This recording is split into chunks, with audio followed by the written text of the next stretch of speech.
Hello, welcome to another episode of Law Matters. I am attorney Shawn Smith, and I am here with one of my great friends, Mr. Gerren Sprauve with Clean Slate Janitorial Services, where we are talking about the laws of life. Remember, I said law matters, and what matters the most sometimes are the laws of life, and how being a father, how being a business owner, how do you manage all of these areas, including taking care of yourself.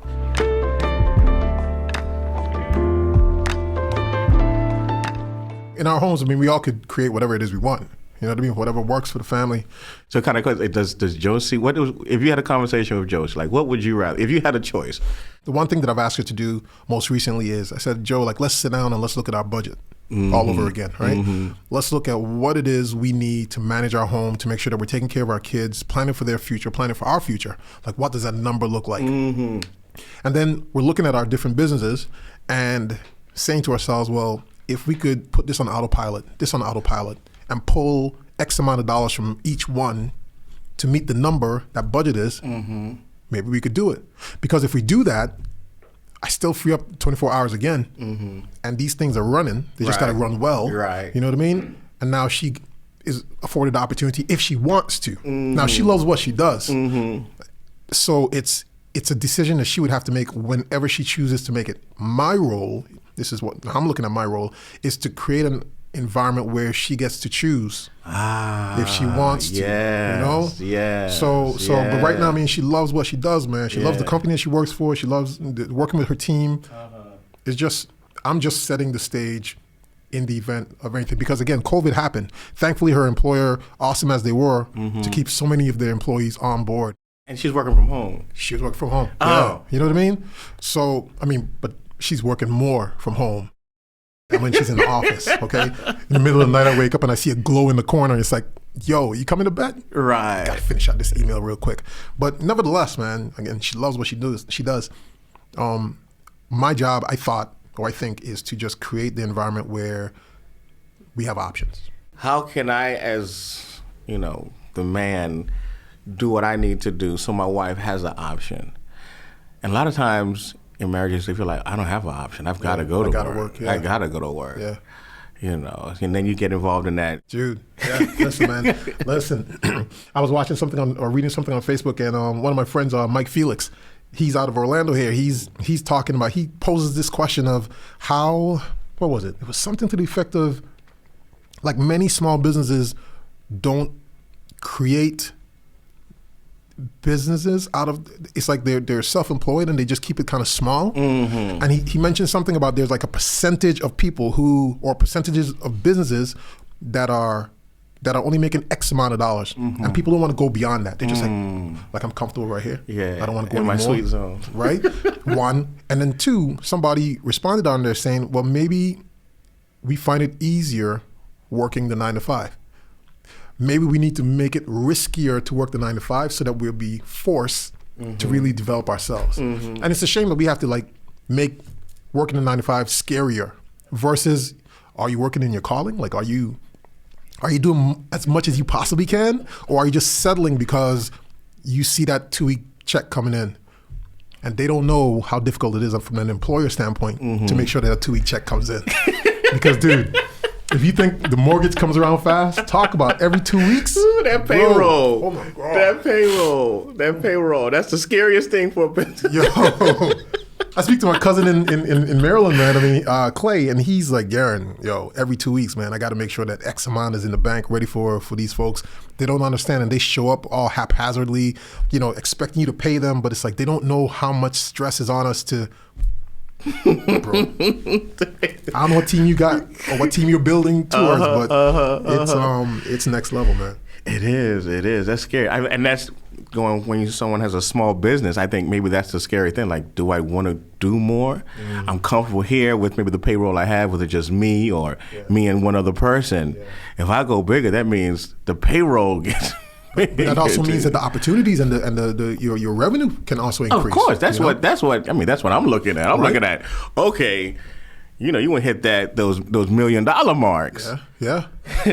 So I think we look too much at I got to pay out versus the opportunity of what we can make, man. If we multiply our time, and it requires a lot of work. So for me, I'm interested in the growth. I'm not looking at the numbers per se. I'm interested in who I will become as a result of expanding, doing these different things. Who am I becoming? And then what can I pass on to my kids? So who are you becoming? Stop it. I don't know if this is what the topic is about, Shawn, but who are you becoming? Listen, man, that's a wide open question. So, I would answer that question first through the people around me. Like, what are they seeing? You know, I like on the inside, I know how I'm developing. I'm realizing, I'm responding differently to certain questions. I'm able to give answers to certain problems that I couldn't years past. So I'm seeing the development. I'm seeing the growth. The question is, how are people viewing me? One of my employees, Jeff, older gentleman, I let him ride with me one day. So we're going to all different accounts. We're going to meet different vendors and so forth. And I said, every phone call I receive today, I'm going to put it on speakerphone for you to hear, except my wife, right? So as the phone calls come in, press it, I'm talking. And he's seeing how I'm interacting with the folks. He also, as we went to our vendors, where I get my shirts, Sinosaurus out of Castleberry, as I walk in the door, I start like, hey, and everybody's like, hey, Gerren. And he's watching this. And he's like, Gerren, it seems like everybody likes you. I'm like, why do you say that? And he goes on and tells me what he sees, what he notices with all the interactions from employees to vendors, suppliers, the whole nine. I've been working hard, man, at understanding people, learning people, different learning styles, how people like to be spoken to, how they like to, all of that. I'm paying attention, taking notes, and I practice. Every time I come in front of him, I practice. So he's like, how is it that you're able to talk to so many different people with so many different personalities and you still get the same response where everybody's happy to see you? I don't think about it on a day-to-day basis, but I've been practicing. So again, who am I becoming? I'm seeing those types of fruits. So when you say fruits, the fruits in the way that people respond to you? Yes.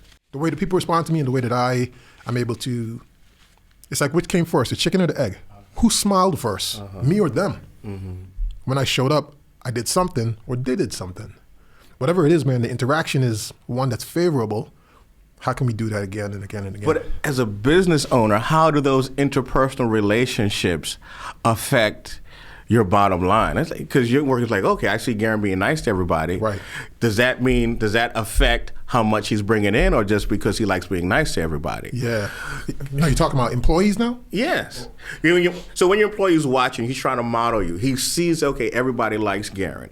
Everybody is happy to see Gerren. But how does that relate to the person who says, okay, that's nice, but that may or may not put money in the bank? Okay.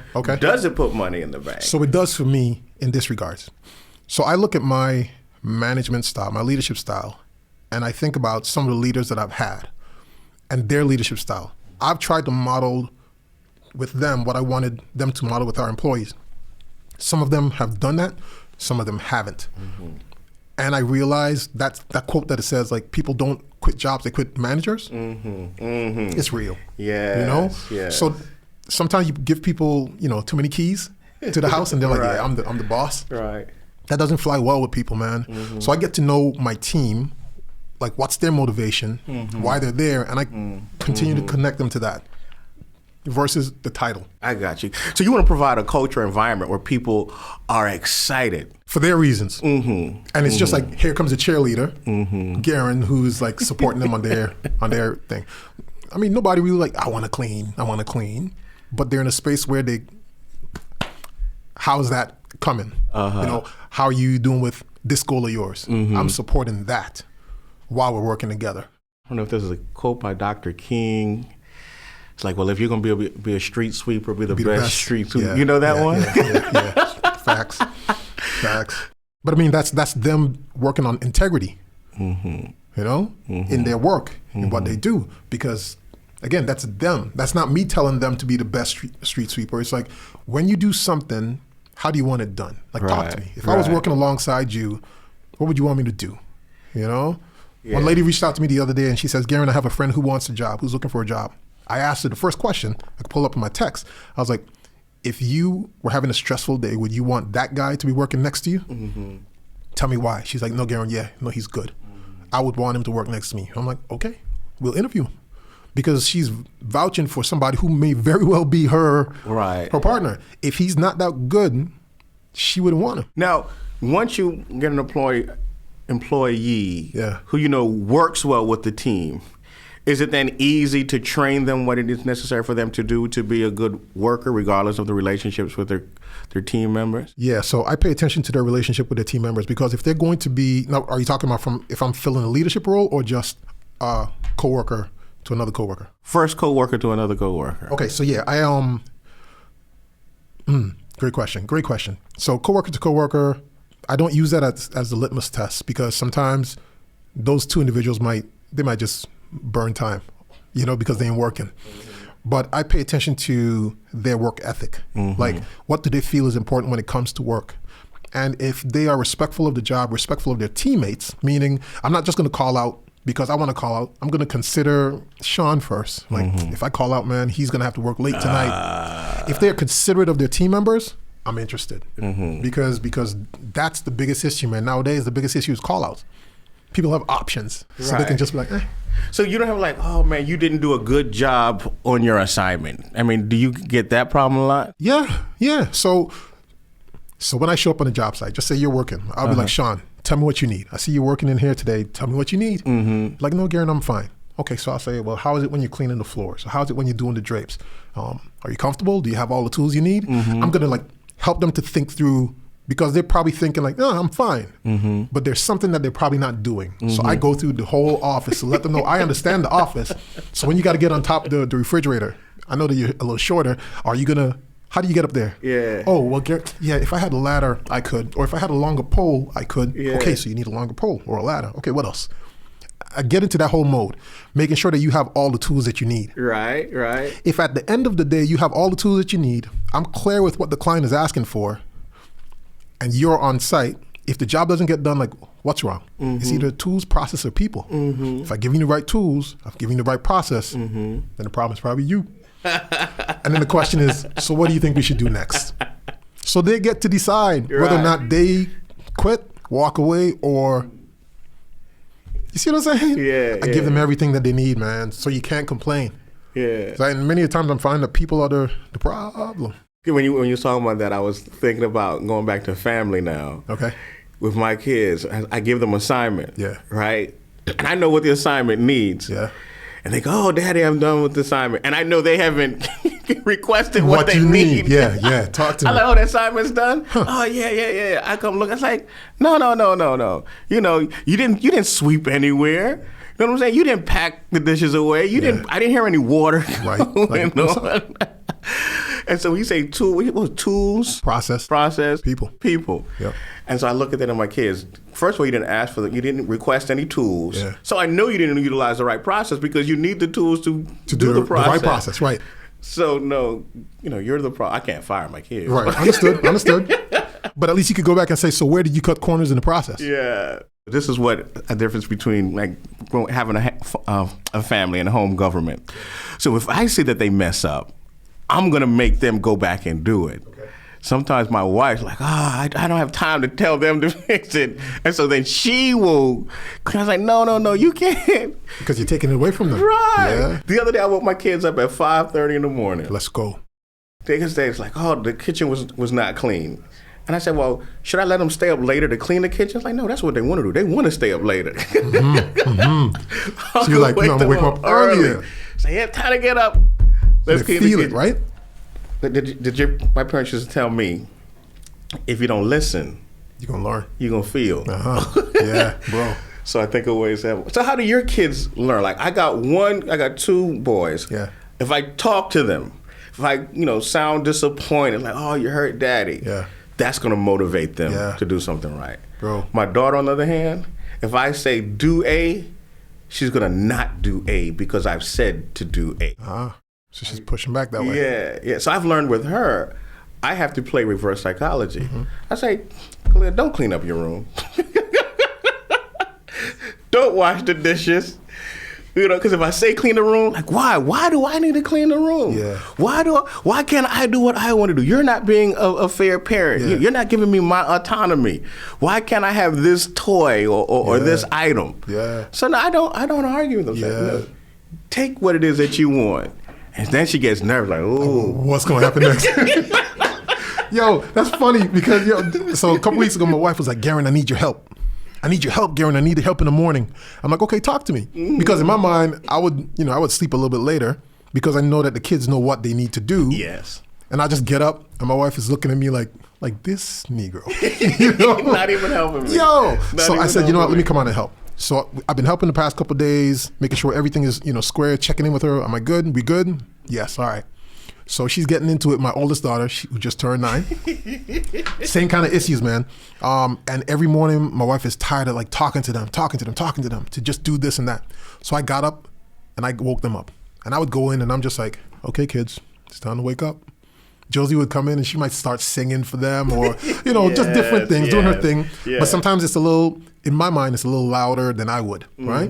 Especially when the kids are just waking up. So I'd come in, I'm just rubbing them. Good morning, girls. Good morning. Yes. It's time to get up. Even though they're still staying in base, time to get up. When they finally get up, I keep things really just chill. Yeah. I'll be washing dishes while Josie's helping with making their lunches, da-da-da. And the other day, my oldest, she was walking to her bathroom and she goes into the back bathroom and my wife was like, she's been in there pretty long. Do you think she's trying to spite us? I'm like, I said, leave it alone. She comes back out really quiet and she goes into her room and she does her thing at her pace. Granted, it wasn't at the pace that Josie wanted, but it was at her pace. That was one of the best mornings. We left her alone to just do her thing. Like she knew what needed to be done. I was planning to jump in the truck and leave if she wasn't ready. Yes. Right? Yes. I'll probably go down the road and then turn around and come back. Yes. But I was willing to do all of that because she knows exactly what needs to be done. Right. So not that I'm proving like to my wife that my way is better, but we're trying different ways, man, because them kids, they try you, man. Dude, it's like when you go to your door and you got a whole set of keys and you don't know which key works. You just gotta check it. Yeah. Try to, and that's how kids are, man. Being a parent, what key works for one child ain't gonna work for the next. It's not gonna work for the other one. We're learning, man. Yeah, because that's what I'll do too. I'm like, if they ain't ready, what can I do? What's going to be the consequence? Yeah. And it does give the children their autonomy. They don't have to do it my way. Right. They just have to do it, the right way. Yeah. Get whatever that needs to be done. So, and I think a lot of times as parents, we try to say, no, you have to do it A, B, C, D, F, G. You need to do it in this order. And really, that's not the major worry. Yeah.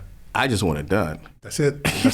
So I have to learn, I'm sure you do, have to learn to give them what they need. Give them the tools. Our process. Let's see what they then do. And I think that prepares them for life, man. I mean, we're in a world now where the way of doing things, I think employers are being a little bit more open, realizing that there's different ways to skin the cat, different ways to get certain things done. So if we can teach them how to follow through on some process, man, but, you know what I mean? But there has to be consequences if it bombs. Right. Of course, that's the key. That's the key. I love it when I say to my kids, all right, what time do you want to go to bed? And it's like on a weekend. What time you want to go to bed?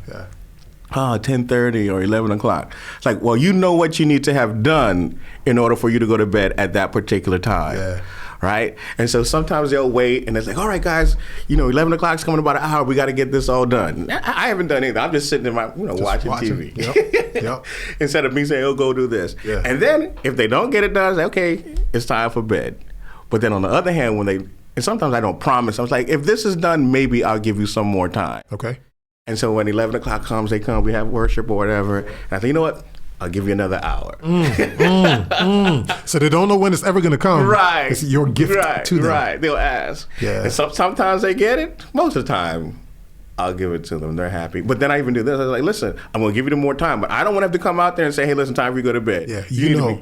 Yep. Yo, so this goes back to something that you said in the beginning, man, where you talked about if our kids have a poor relationship with God, it's a reflection on us. And I'm seeing how you, and the Bible talks about this, I'm seeing how you, as an individual, gives your kids good gifts. Yes. Whether they're good or bad, you still love on them. Yes. So that relationship that we should have with God, Right. so why then do we run from God? You know what I mean? When we mess up and just like, I don't want to talk to him because I'm scared he's gonna. Right, come down as another thing, another example. Talking about gifts. Yeah. Both of our kids go to the same school now, right? But at one point in time, they went to a different school. I remember I came to my kids and said, "Listen, you guys are going to go to a different school next year." Yeah. Oh, they were so sad. They was depressed. They was like, "Why we gotta go to a different?" Yeah. All this one. Now I've done the research, talked to everybody I needed to talk to. It's like, hey, what do you think about the school? It's like, nah, we're gonna move. And so I remember after like their first maybe month or so, them jokers was so happy. Loving it. So happy. Like, hey, next semester's coming. Do you want to go back to the other school? No. Yeah. And I think what happens is like with God says, I've got something bigger for you, something better for you. Son. But we're so happy with what we have. Why? Oh. This brother's turned into an appeal. I'm coming to you, Lord. No, but seriously, it's true. Mm-hmm. It's true. And I think because we're accustomed of what we've been always getting, we've gotten used to it, we figure like that's as good as it's gonna get. Mm-hmm. The whole idea of faith, that there may be something, maybe, because he didn't guarantee it. And a lot of us feel as though we deserve it. What? So it may be better. And sometimes it is, sometimes it isn't, man. You know, at least for right now. Right, you know? right. And we gotta be comfortable to go through the ebb and flow of it all, man. To wait and just be patient. Bro. And just be patient. Like in my business, man, I remember going to work. It's like, Lord, you know I don't want to do this anymore. Yeah. When are you going to give me another opportunity? When are you going to give me something different? You know, it's like, listen, I'll give up on the practice of law altogether. Shoot, I'll go teach or be a preacher or something like that. Because I was just, just in that position, like, I'm not happy. I'm not. And how long am I not going to be happy? Yeah. And I guess I'm like at that point, like Joseph, where Joseph was in the prison. It's like, I'm not happy. But then when he got out, you're like, yo. Freedom. Yo. Had he not waited though. Right. Yeah. Not only am I out, like I just wanted freedom. Yeah. Right? I just wanted to be not in jail. I just wanted to be not in prison for something I didn't commit. I just wanted to be free. I got something more in play. Not only are you going to be free, you're going to be the leader of, the biggest nation in the world. You're going to run everything. You're going to have it all. Yeah. But it's when you're waiting and you're like, I don't see nothing but despair. Have you ever been there, man? Heck yeah, man. And listen, even as you were saying that, I was thinking about this whole idea of like, so if a client comes to me, I've had these experiences in the past, man, where I met with a client or prospective client, and they're like, Gerren, we want to go with you guys. We're comfortable with your company. We read you up online and da-da-da. I'm just like, okay, cool. Get all the details. Yeah. And they're like, Gerren, if you can get that contract over to us as soon as possible. I loaf. Because it came easy. I knew that they wanted us. So I was just like, we got it in the bag, man. Let's put together a proposal for them. Feeling myself a little bit, because didn't get the client. Because I dropped the ball. I didn't stay hungry. But then when the person comes and they give me that poker face and I know we can help them, but they give me I'm like, yo, let's get it. We get that thing together, get a competitive bid, send it over, and we're doing our thing. So I say, if God showed us what we were gonna get, we're gonna be all chill, man. Yeah. Because you don't have to work for it. Yeah. I'm gonna take it there to those relations when we were back, younger, where you were gonna connect with this one person. They made it so easy for you. You didn't work. What are you saying? No, I ain't saying. I've said what I've said, Shawn. I ain't going into no details. What are you talking about? I have said what I've said. All right? I don't understand. You can figure it out how you want to figure it out. You said you saw somebody when you were young. You mean like a young lady? I'm talking about a prospective client, okay, that we were going after, and it didn't work out. That's what I'm talking about. So I said that all to say, like God can't reveal to us everything, because we'll loaf, man. We'll. Yeah. So you got to let us stay connected to him, because if we know it, we're going to be like, you said you're going to give it to me, so why am I even stressing you? And he wants to have that relationship with us, in the same way that we want to have that relationship with our kids growing up. So that's how I'm learning to manage not just my business, but the family and everything. Good. So let's try to answer this question before we go. Because you asked me this question in the beginning about balancing the family and balancing your work. Yeah. And yourself. Yeah, and yourself, self-care, those three things. And there's a calling in each area. So there's a calling to take care of yourself. There's a calling to, take care of your business, and there's a calling to take care of your family. Not of course, not necessarily in that particular order. Right. But how do you do that? Because, like the thing we were listening to was saying, like, listen, you want me to bring home money. You want me to work, right? You want me to be successful. Yeah. So if I'm home, then I'm like thinking, okay, well, I'm not being successful on my job. Then if I'm at my job too long, then my home is like, well, you're not spending time with me. Yeah. Have you found out where that balance is? Yeah, right. So I've been recently listening to not recent, I still listen to him, but Jim Rohn. Oh yeah. He talked about this whole idea of when you are at work, be at work. Focusing on that. When you're at home, be at home. Yes. Don't even bring work home or none of that. Same thing with your kids. Same thing when you're spending the time with yourself. Mm-hmm. Cut it off. Be present in that space. Focusing on those people, those things, what's needed there, and leave it alone. Otherwise, if you're at work and you think about home, you're not going to give your job what it deserves.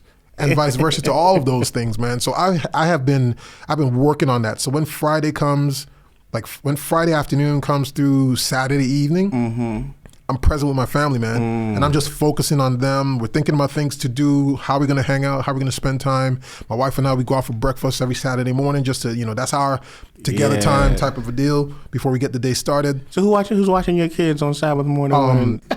So before, when my mother-in-law was here, right, that was working out.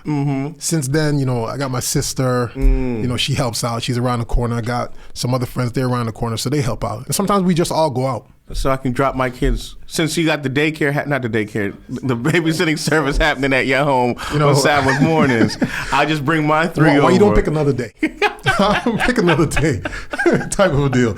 But it's critical though, man. I mean, and I will tell you this. So every October, I've been taking these for the past 3 or 4 years. I've been taking these solo trips, right? Where I go out west or I go to like the mountains, go hiking. I went to Asheville. I'm planning on going out to Utah. Just me. I don't have to check in with the wife. I don't have to call. Don't have to worry about anything. I just go. And dude, that time spent with just me, and I get like an Airbnb, something very simple. I like modern, just modular type spaces. So my wife, she finds me a really nice place. It's comfortable. It doesn't have to be like over the top, just comfortable, man. And I rent me a car and I just go. Take a book or a couple books and I just go. In the middle of the night, if I feel like I want to get up and go anywhere, I just go. And I don't have to think about, I got to check in, make sure that the wife knows that I'm okay or anything. Out of respect and courtesy, I do, but it's not required. It's the best every year, dude, every year, the best. So the key is, since all three are important, wherever you are in that space, you got to give it all. Because my biggest problem is, and my wife, she says, I just want to take your phone and I'll be home and I'll get into bed, but I'm looking at my phone. Yeah. And so the advice is, man, put that phone down. Yeah. Just be here with me for a moment. Right. Bro. Be there in that space. Be present. The work ain't going nowhere. And we think it will. But if something happened to us and we went to the hospital, the work will get done or not. Right. So that's my thought, man. Hopefully that's helpful to you. It has been to me. Hopefully helpful to people out there. But these are some of the challenges that, we're facing on a day-to-day basis, being entrepreneurs or being businessmen with a family and having to take care of ourselves. That's how we do it. Yes, sir.